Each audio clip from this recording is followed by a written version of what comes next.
बाकायदा एक एक दिन इस बात के सबूत मौजूद हैं जो कोर्ट ऑफ लॉ में पेश किए जाएंगे। इन्होंने बाकायदा ये मनसूबा बंदी की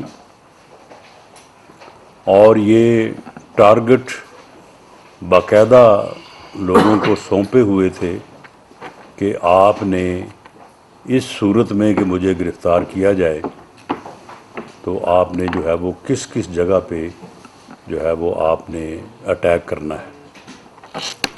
इस मकसद के लिए बाकायदा लोगों को ट्रेनिंग्स दी गई, पेट्रोल बम बनाने की। गोलेलें जो हैं वो आप देख लें, वो जीबी में भी वही हैं, पिंडी में भी वही हैं, कराची भी वही हैं और लाहौर भी वही हैं। बाकायदा जो है वो एक ही जगह से बनवा के उसके बाद लोगों में तकसीम की गई।